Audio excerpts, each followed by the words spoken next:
Hi again. Welcome to Module 6, where we're going to be talking about household and community food security. So, there are a lot of health consequences related to food insecurity, and these consequences are well documented. For children, we know that food insecurity is correlated with poor child development and behavior. We also know that it's related to readiness for school, which has lifelong ramifications for well being and overall success. And we also know that for children and adults, food insecurity is related to mental health associated with anxiety and stress in not knowing where our food might be coming from. So, for adults, the health consequences of food insecurity are general poor health, as well as nutrition related diseases like obesity. So the evidence suggests that due to things like proximity to fresh foods and the episodic food insufficiency because of the SNAP distribution cycle, there is a link between food insecurity and obesity. And that insecure families will often are forced to exchange maybe food quantity over food quality. Also, I think it's important to highlight that it's estimated that food insecurity costs around $170 billion from healthcare costs to emergency nutritional assistance programs that are found in the Farm Bill, for example. So it is an expensive public health problem and one that deserves a lot of attention. So I also want to just clarify, we're going to talk about the definition of food insecurity, but I think it's important to highlight that food insecurity can be reported with or without hunger. So there's varying definitions of food insecurity, but nonetheless, all types of food insecurity have negative health consequences, both physically and mentally. So let's begin here in talking about food insecurity definitions and then some of the statistics. So this data is from 2018, which is among the latest data on food insecurity, but we'll talk a little bit about how the trends are probably shifting right now in just a second. So food insecurity is defined as having access at all times to enough food for an active, healthy life for all household members. In 2018, 88.9%, or 115 million households, were food secure. Food insecurity, on the other hand, is defined by reduced food intake and disrupted eating patterns because the household lacked money or other resources for food. In 2018, 11.1%, or 14.3 million households, were defined as food insecure at least one time in the previous year. Now, food insecurity is measured using the Current Population Survey and the USDA. Together, they take the numbers from the Current Population Survey and construct data, national data and state level data, and by demographic characteristics on food insecurity numbers. So I wanted to show you this because I think it's important to understand how the numbers are derived. And here, the first question, just for example, is we worried whether our food would run out before we got enough money to buy more. So this was that often, sometimes, or never in the last 12 months. So this is an 18-item survey. The last series of questions are for households with children. And here we can see the food insecurity indicators. And at the top is worried that food would run out. And then there's also food, the food that was bought did not last, could not afford a balanced meal, cut sizes of meals or skipped meals, and then hungry but did not eat, lost weight. So here are the indicators that come from the Current Population Survey in terms of how food insecurity is in fact measured. So from there, let's take a look at some of the characteristics within the food insecurity number. Again, this is from 2018. So the prevalence of food insecurity varies. It typically varies considerably among household types. So rates of food insecurity were higher than the national average for the following groups. I'm just going to highlight some of the groups that are most at risk for food insecurity. So all households with children have a higher than national average. Not all households with children, but households with children are more susceptible to food insecurity.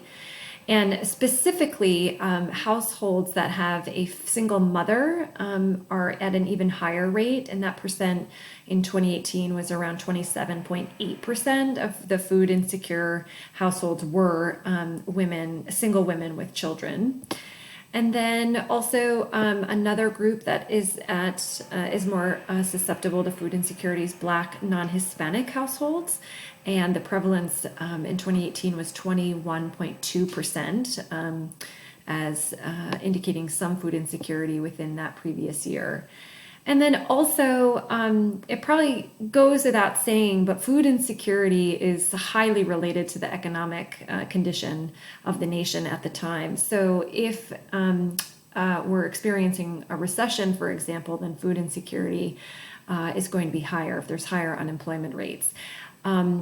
So with that, low-income households with incomes below the poverty line typically experience higher rates of food insecurity.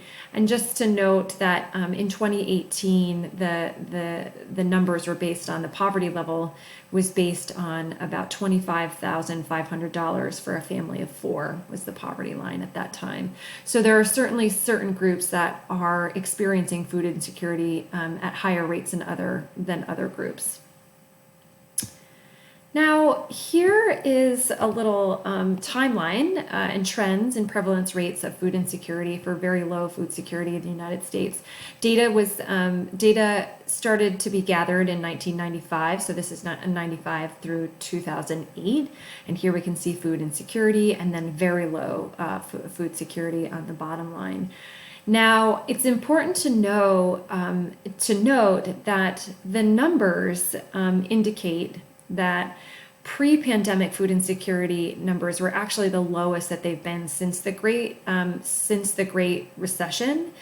However, I did want to highlight that in doing a little bit of research, and Feeding America, which is an organization that looks into food security, has looked into some projections, and in using unemployment data, for example, there are estimates that suggest that in 2019 and 2020, that the next numbers here are actually going to go up significantly, maybe even as high as 70% of the U.S. population, or 54 million Americans experiencing food insecurity. So although we did have a dip in food insecurity, there is a big question looming right now about what the pandemic conditions will do to household food security numbers. Okay, so I wanted to show you quickly also some region and state level data. The gray here we can see is food insecurity numbers below the U.S. average.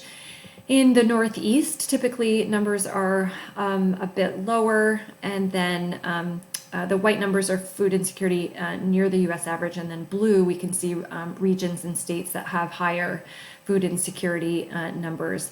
Again, linking economic conditions and food insecurity is an important thing to think about when examining household food security levels.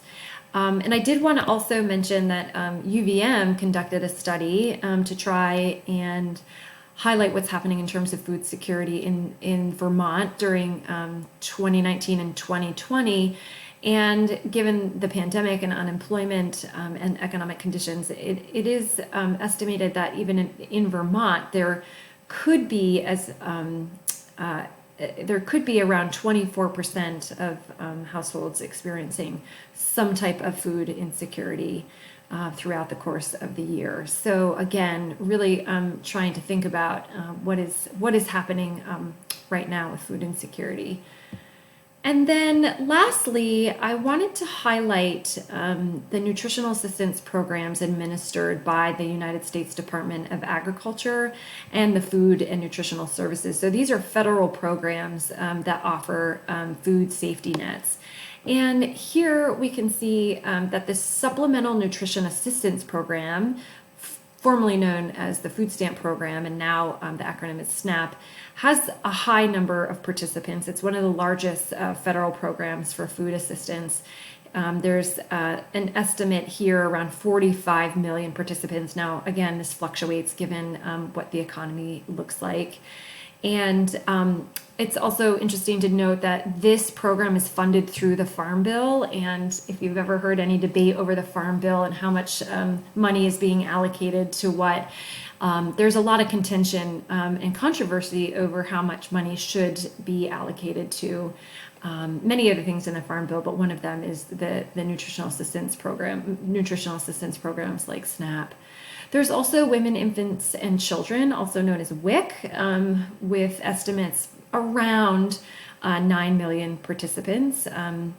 School meal programs, like the breakfast and lunch programs that the federal government funds, has over 30 million children that participate in that. A lot of children are eating, getting their meals and nutrition, a bulk of their nutrition in school, in public schools.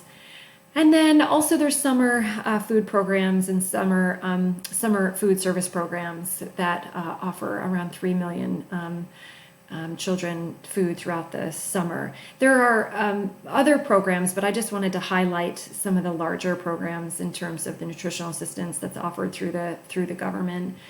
And then lastly, I think it's important to think about solutions.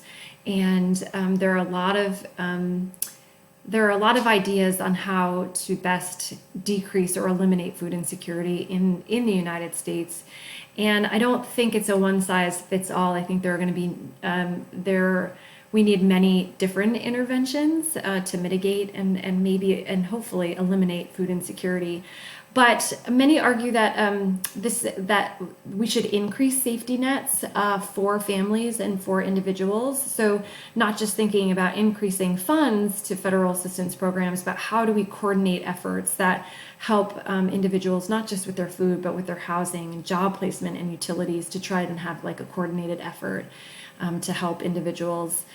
And then another thing that a lot of food security advocates argue for is increasing the minimum wage.